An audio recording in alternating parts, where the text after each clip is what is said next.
Good morning. It is a misty and cold Sunday morning. It is 7:30. I'm heading down to Kent to work on the Beetle. Looking forward to making some progress today.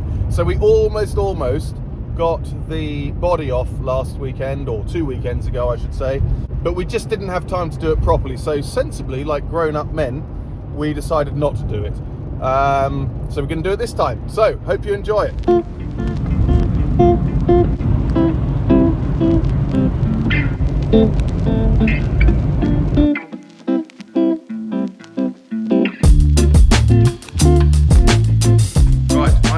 Fire going, and it is not raining today, which is great. And today we are going to get that body off that chassis.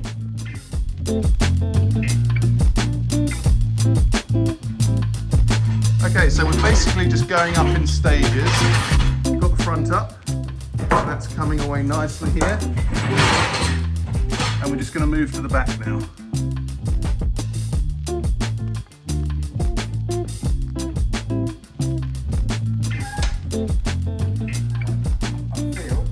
Yeah. But we're not in the middle, so one side's going up a lot faster than the other side. Okay, let me have a look. Well, maybe because something's connected still, eh? Or no. It's also bending, this piece of wood. Right, this is all coming away nicely here. It's all free. This is all free down here. But the issue we have is that this isn't the best scenario here, so we've got to work something out to make it a bit safer. Okay, so we're just working out the best way to make this stable and safe, and we're going to get these jack stands higher, and because we've got to go essentially, I think we said 3 feet up in the air at the back, so this base part has to be 3 feet above the ground, because that is what it's got to clear, this this part of the engine here.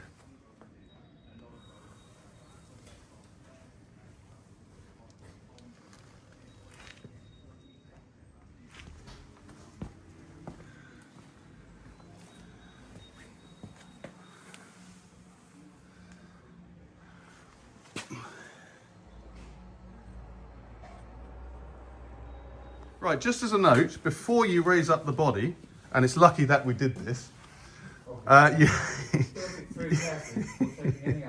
absolutely, and we did our research, you have to remove the seats from the car before you lift up the body. Otherwise, you might dent stuff, which you don't want to do. But anyway, this is the interior without the seats. Excellent. Look at that.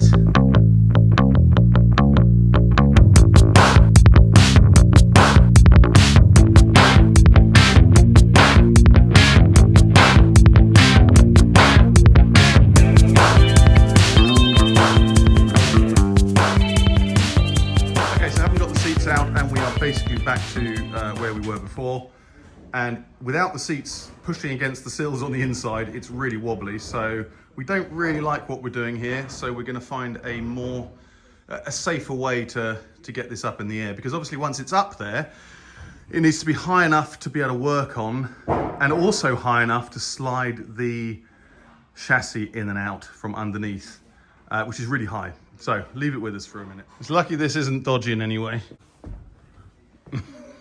Oh dear. Yeah, go on, keep going now. Or is that it? Is that level?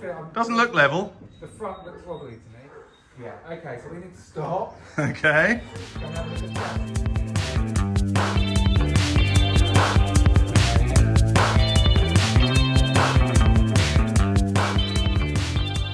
Okay, so we're at a point where sketchiness is at an all-time high. Ivan's going to try and put... Did it push? Did you push it? We're not going to do that. We're going to get the tractor. I'm going to get the tractor and we're going to pull it back out. We've let the air out of the tyres to bring the chassis down a bit. But it still needs to go up high. It's bloody... Yeah, that engine cowling is just very, very high.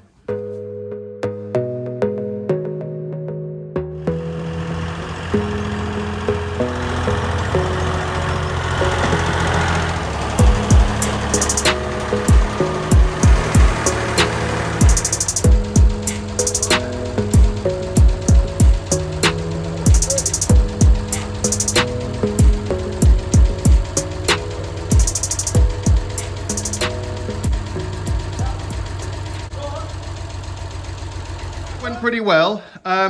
I didn't think it would clear the engine, but Ivan was certain all the time. But at the back here, no, the front here, I should say, this, wait a minute, I'll just go around the other way. Easy. The strut top on the driver's side was just catching the chassis. There we are. So we've got to bring up the front a little bit. So this is a bit of a rookie error. You can see as the car is moving backwards, the engine is turning too, which actually means we've left it in gear, which made it slightly more difficult than it should have been to pull it out.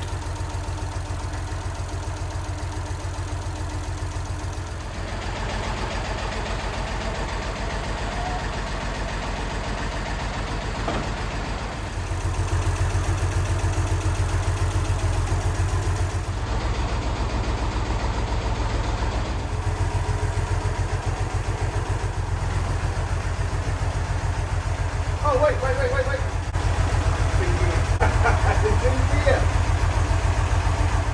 Okay, so we're just taking 5 minutes to admire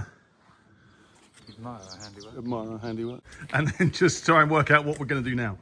Okay, so the diesel smoke has cleared from this very, very cool tractor. Is it a Massey Ferguson, Ivan?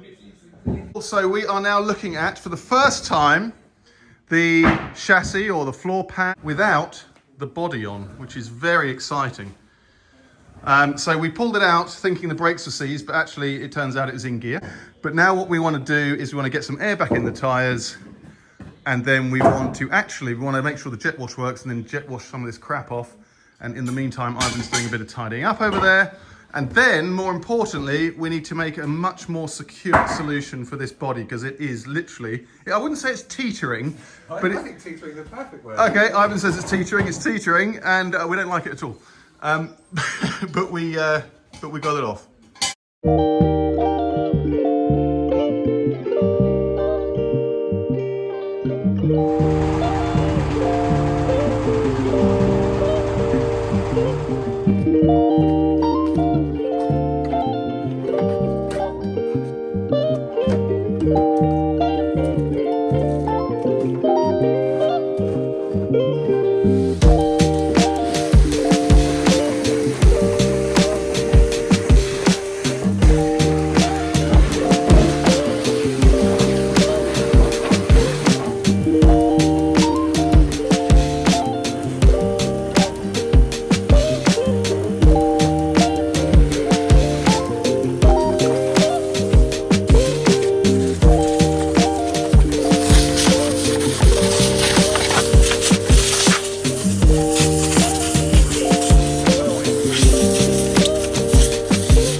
So after giving it a blast with the compressed air, we got a couple of wire brushes and gave it a bit of a rub down just to see what we're dealing with and to expose any major holes.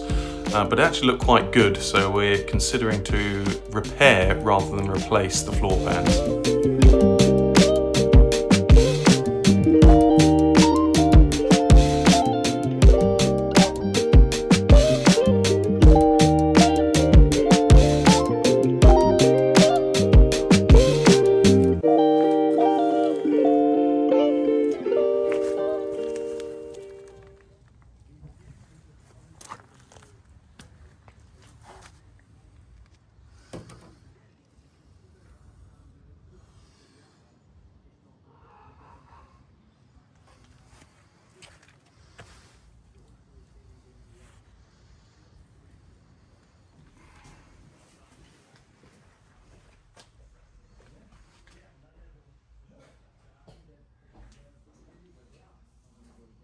Okay, so we are almost done for the day. We just spent a bit of time making a more stable frame to put the body on.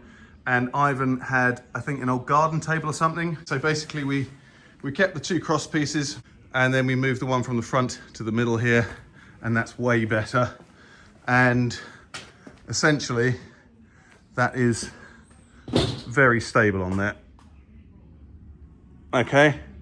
So I'm not going to go into it now. I'm not going to go around the body. I just wanted to show you that that's what we've done. And then what we're going to do is we are going to roll the chassis as far up close to it as we can. And yeah, I think we'll go through this with a fine tooth comb next time, but ideally we get the guys from Heritage Parts to come down and look over it with us and make up a list, because in reality I think we need new floor pans, a new cross member here, because as you can see it's all pretty shafted. It's not terrible, but it's also not great, and I think if we've come this far we might as well take the engine out and the gearbox and really make it nice, so it'll be worth something at the end of the day. So that is basically it for today, and I guess back next week, back next Sunday. See you then.